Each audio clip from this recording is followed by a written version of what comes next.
नमस्कार दोस्तों, मैं निशांत वत्स। स्वागत है आपका पब्लिक एशिया न्यूज़ में। इस वक्त हमारे बीच स्टूडियो में मौजूद हैं सुप्रीम कोर्ट की एडवोकेट और सोशल एक्टिविस्ट त्रिशला मलिक। त्रिशला, स्वागत है आपका पब्लिक एशिया न्यूज़ में। धन्यवाद। आज हम त्रिशला से जानकारी लेंगे चाइल्ड अब्यूज़ के बारे में और उनसे जुड़े कुछ कानून के बारे में।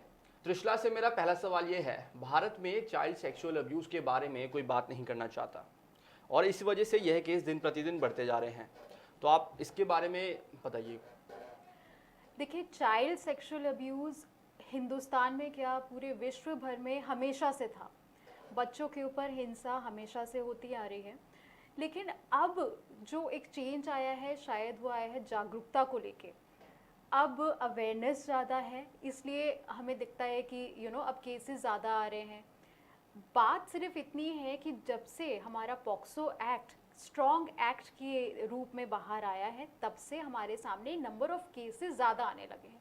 इससे पहले हमारे पास कोई मजबूत कानून नहीं था जो सिर्फ बच्चों के ऊपर फोकस था, इसलिए काफ़ी कम केसेस थे।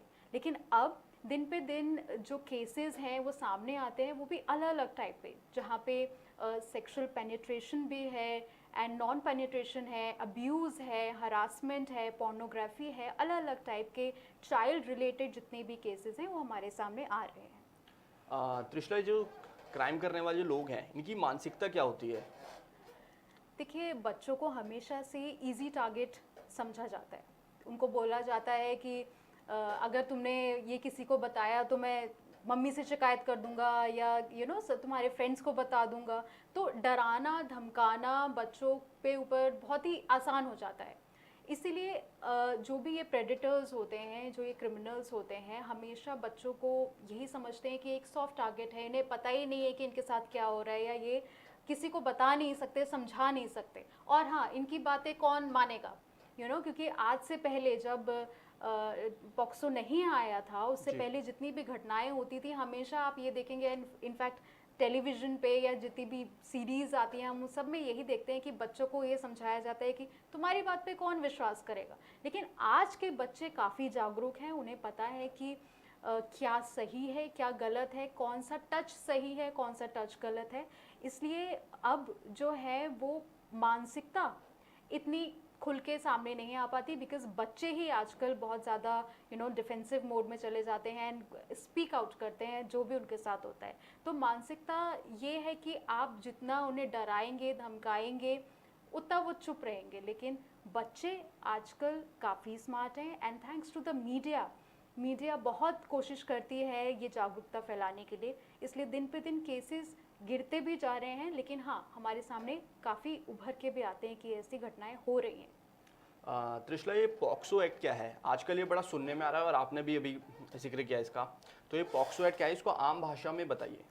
पॉक्सो का मतलब है protection of child from sexual offences. इसका आम भाषा में अगर मैं कहूँ तो बच्चों के ऊपर जो भी सेक्सुअल ऑफेंसेस हो रहे हैं उनका प्रोटेक्शन, उनका सेफगार्ड, उनकी कानूनी कार्रवाई, उनके ऊपर पनिशमेंट्स, ये सब कुछ पॉक्सो में आता है। पॉक्सो हमें बताता है कि किस तरीके का टच सही है, किस तरीके का टच गलत है। पॉक्सो ये भी बताता है कि क्या क्या सेक्सुअल हरासमेंट की कैटेगरी में आता है। फॉर एग्जांपल मैं आपको बताना चाहूँगी कि अगर एक बच्चा रोड पे जा रहा है, उसको किसी ने सीटी मार के भी छेड़ा, वो भी पॉक्सो में आएगा। अगर एक बच्चा कभी ज़बरदस्ती उसका मुंह पकड़ लिया, कभी उसके सिर्फ कपड़े फाड़ दिए या उसके प्राइवेट पार्ट को सिर्फ टच भी करना, पॉक्सो में आएगा। ज़रूरी नहीं है कि वो हर क्राइम एक रेप की श्रेणी में आए, लेकिन बच्चों के साथ किसी भी तरीके का असॉल्ट होता है वो पॉक्सो की कैटेगरी में आता है, जिसके लिए अलग अलग धाराएं हैं और सबके अपने पनिशमेंट्स हैं। क्या इस क्राइम को रोकने का कोई तरीका नहीं है? देखिए, क्राइम को रोकने का तरीका होता है एजुकेशन। सबसे पहली बात, आप कितना खुद समझ रहे हैं चीज़ों को और सामने वाले को समझा पा रहे हैं। तो अगर आप समझते हैं कि हाँ, बच्चों के ऊपर भी घटनाएं हो सकती हैं, तभी आप सामने वाले को समझा पाएंगे।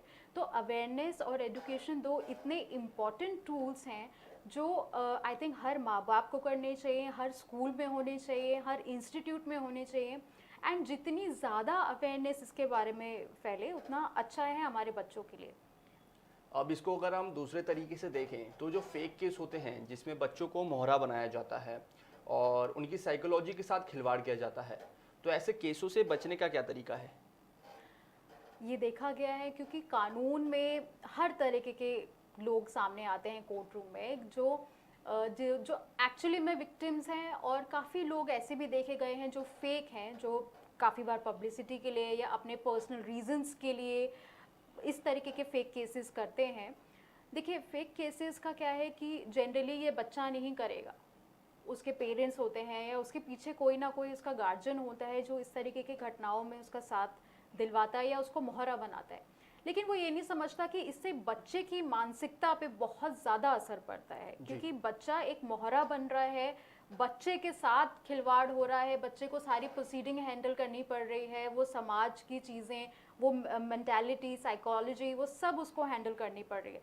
तो आपको मैं यही सजेस्ट करूँगी कि कोई भी अपने बच्चे को प्लीज़ इस तरीके का मोहरा नहीं बनाइए, क्योंकि बच्चे की लाइफ के बारे में सोचना एक पेरेंट का ही रिस्पॉन्सिबिलिटी है या एक गार्जियन की रिस्पॉन्सिबिलिटी है। इसलिए फेक केसेस बच्चों के थ्रू जो भी करता है वो बहुत गलत है, एंड इससे हमारे कंट्री के बच्चे बहुत ज़्यादा वीक हो सकते हैं, उनकी साइकोलॉजी वीक हो सकती है। तृष्णा, मेरा आपसे अगला क्वेश्चन ये है, जो देश में चाइल्ड सेक्सुअल अब्यूज़ के केस बहुत हैं लेकिन रजिस्टर्ड बहुत कम होते हैं, पर उनके माता पिता को आप क्या मैसेज देना चाहेंगे जिससे वो आगे निकल कर आएँ और उनके खिलाफ केस हो?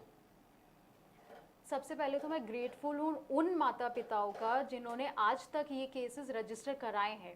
मैं समझती हूँ कि बहुत ज़्यादा गट्स चाहिए होते हैं और हिम्मत चाहिए होती है इस तरीके के केसेस को रजिस्टर करने में। तो सबसे पहले क्रेडिट जाता है उन लोगों का। आप लोग बहुत अच्छा कर रहे हैं अपने बच्चों के लिए, और आपकी ड्यूटी और रिस्पॉन्सिबिलिटी दोनों बनती है।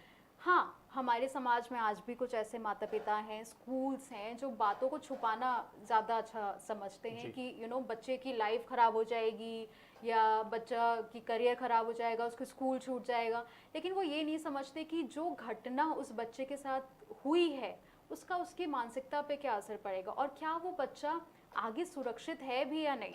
क्योंकि आप अगर उसको खुला छोड़ देते हैं, जो भी क्रिमिनल है उसको माफ़ कर देते हैं या आउटसाइड द कोर्ट सेटलमेंट कर लेते हैं, वो कल को आके आपके बच्चे के ऊपर फिर से अटैक कर सकता है, और आपके मोहल्ले के बच्चों के ऊपर या आपके परिवार के और बच्चे या आसपास किसी पे भी वो अटैक कर सकता है। तो इसलिए हमारी रिस्पॉन्सिबिलिटी बनती है हमारे बच्चों के लिए और ये सोसाइटी के लिए कि जो भी क्रिमिनल है उसको दबाएं नहीं, उसका सही जुडिशियल प्रोसीडिंग में जस्टिस दिलाएं उसको, एंड कभी भी अपने बच्चों के साथ किसी भी तरीके का कॉम्प्रोमाइज़ ना करें। तृष्णा, जैसे हमारी रिसर्च टीम ने बताया कि आपका एक एनजीओ भी है, क्या नाम है आपके एनजीओ का?